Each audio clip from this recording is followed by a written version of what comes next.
Hi there. Thank you so much for clicking on and listening to this presentation.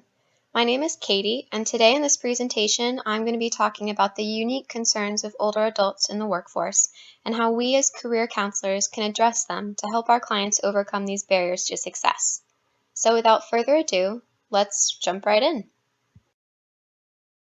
We'll start with a brief overview and short history of older adults in the workplace. At the end of 2015, an article reported that the number of Americans aged 65 or older working had increased since the year 2000. Not only are older adults working more than they have historically, but they are spending more time on the job, according to the Bureau of Labor Statistics. Almost 9 million people 65 plus report full or part-time employment, and while overall employment levels have fallen, the share of older adults in the job has continued to increase. Now, working in what is referred to as the retirement years is more common in males than females.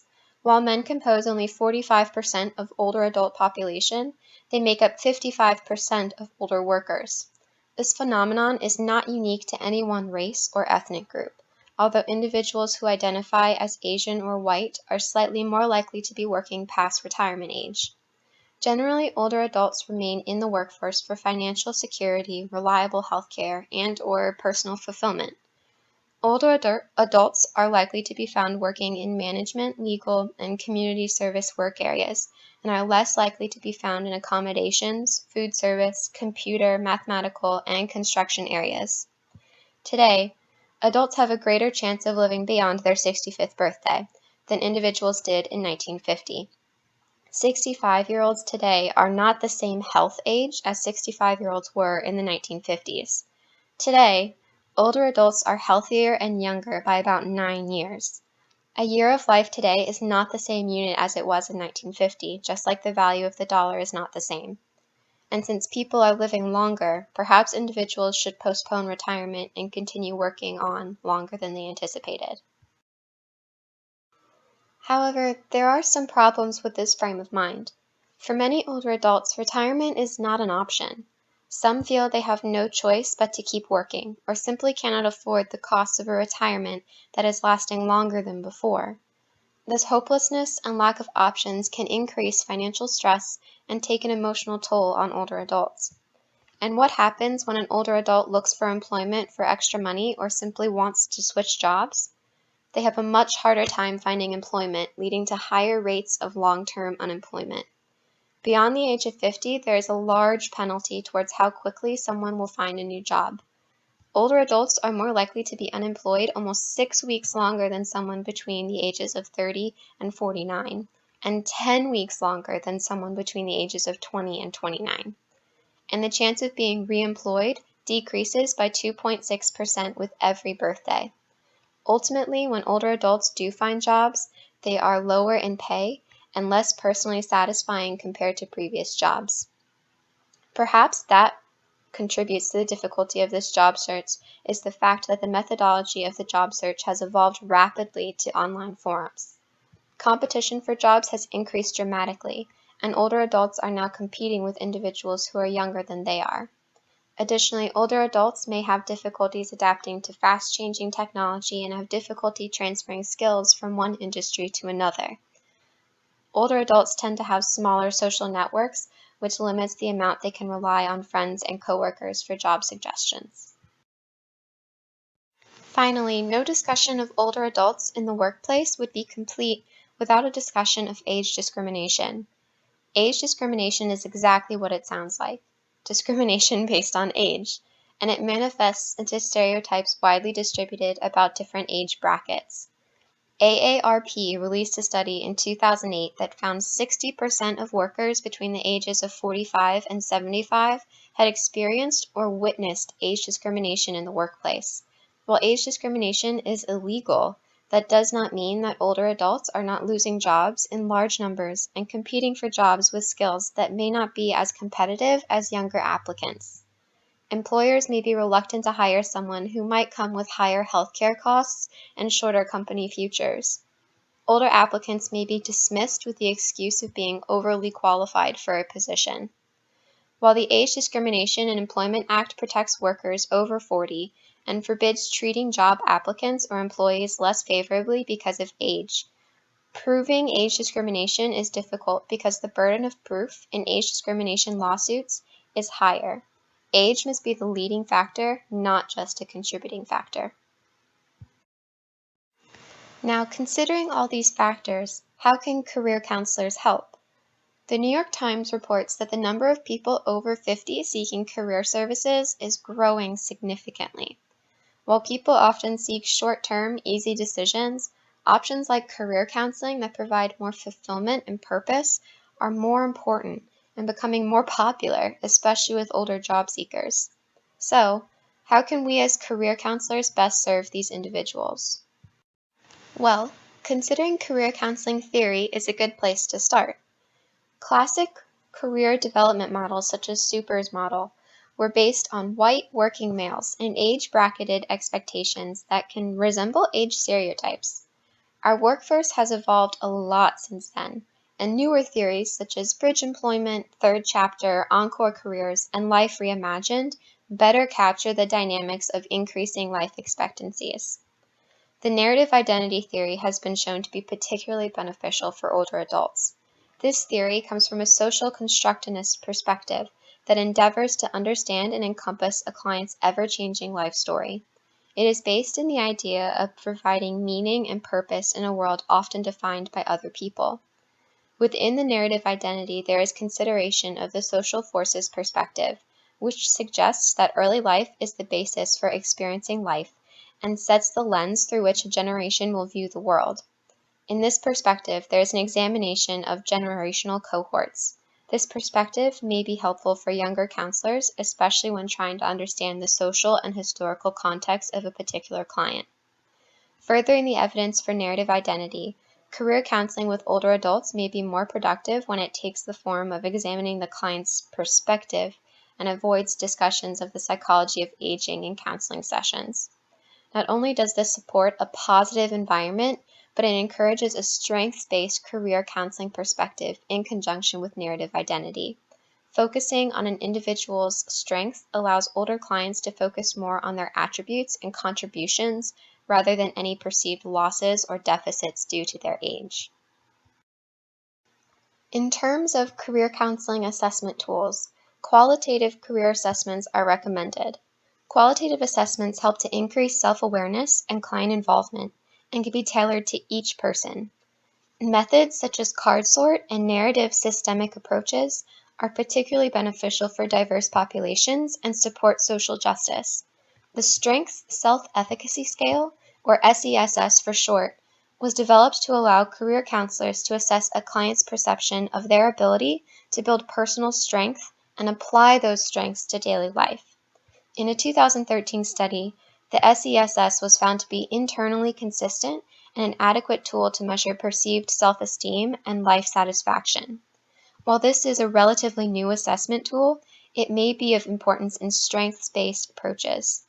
Particularly with older clients, it is important to evaluate time perspective and perceptions during assessment. Tabor 2012 notes that decision-making depends on what takes place in the present, but also how one feels about the past and what one hopes for the future. In general, career counseling tends to focus on the future time perspective.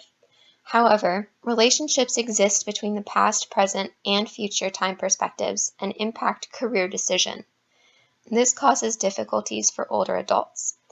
If during assessment counselors can determine a client's time perspective, they may be better able to help a client sort through career difficulties. Dance movement therapy, or aspects of movement, may be beneficial for older adults, particularly in assessment. Movement elicitation is a tool used in qualitative research that allows research participants the opportunity to use movement to express or respond to an interview question. This same idea may also be applied to career counseling assessment by inviting clients who are comfortable and able to move their own narrative. This process could be instrumental in building confidence and agency, but would also provide a physical manifestation of the narrative or journey of a client's career and future trajectory. In addition to the assessments listed in previous slides, The interventions listed here are ones that have shown potential or empirical benefit to older adults in career counseling. Firstly, narrative approaches coming from a constructivist perspective allow older adults to examine the past, present, and future, take ownership of the narrative, and collaborate with the counselor to find meaning in the story. In his 1995 theory-based examination of the meaning of work for older adults, Barak found 4 factors to the meaning of work: financial, personal, social, and the generativity factor. Generativity refers to viewing work as a way to teach and share with younger generations. This suggests that jobs providing opportunities to transfer knowledge and experience to younger generations may be of particular value to older adults. Through assessment and interventions, career counselors could determine which factors are most strongly impacting a client's career decisions and adjust subsequent sessions and interventions to better suit the client's needs. Lippman, Avadia et al. Found that a strengths-based approach was of particular benefit for older adults and strongly suggest career counselors incorporate strengths and evaluations into clinical practice. Finally, the Pew Research Center released a 2016 study indicating that older adults who cultivate marketable skills and receive job search guidance increase their likelihood of employment. Career counselors who provide these resources in addition to counseling services may be able to better help their older clients. This brings us to a brief discussion of ethics. When working with older adults, it is incredibly important to consider one's own biases surrounding age, particularly stereotypes we as clinicians hold about older adults, the elderly, retirement, and older adults in the workforce. These preconceived notions and biases can cloud our judgment and prevent us from providing ethical and compassionate care for our older clients. Financial constraints may be an important concern for older adults. Many older adults feel they need to remain in the workforce in order to afford the cost of living. If career services are too costly, they may not seek help or budget for these services. In these cases, it may be appropriate to offer services on a sliding scale for older adults which take financial limitations into consideration. As always, a client's right to privacy should be emphasized as the onset of counseling. An additional ethical concern that is important for older adults is the issue of consent for evaluation. In the event that vulnerable adults seek career counseling services, consent for evaluation must come from the legal guardian or custodian. Although as career counselors we serve as the primary resource for our clients, some individuals may ask about additional resources and tools available to them. It may be helpful to have some local resources handy and available for these curious and industrious clients. I've put together here a starter pack of sorts of resources for older adults. Here we see links to the AARP Jobs website and Senior Service of America website, a book title for some light self-help reading, and a link to a YouTube tutorial on setting up a LinkedIn account. These are simple resources that may be beneficial for older clients, and of course these resources can be tailored to fit your local area, such as a list of classes being offered at community centers. So we've covered a lot of information in a short period of time today. To sum up, here are some takeaways for all of you present and future career counselors listening. Because human beings are living longer, healthier lives, adults are continuing to seek employment in the workforce even after the expected retirement age of 65. As empowering as this can be, these older adults face unique challenges, and when they seek help from career counselors, we need to know how to best serve them. First, try to take a narrative approach in practice and implement interventions that allow clients to create meaning in their lives. This can be incredibly beneficial for older adults. Be sure to have career resources handy for your older clients.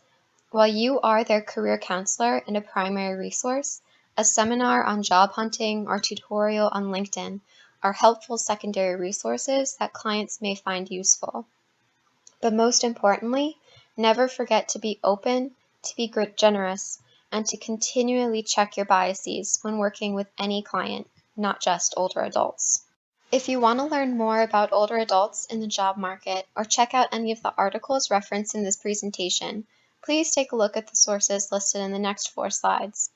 If you're up for some light reading, I would highly recommend the research articles listed in red text. They're dense, but have a lot of practical information. Otherwise, I hope you enjoyed this brief presentation and were able to take away some of these pointers to help clients in your clinical practice. Thanks for listening.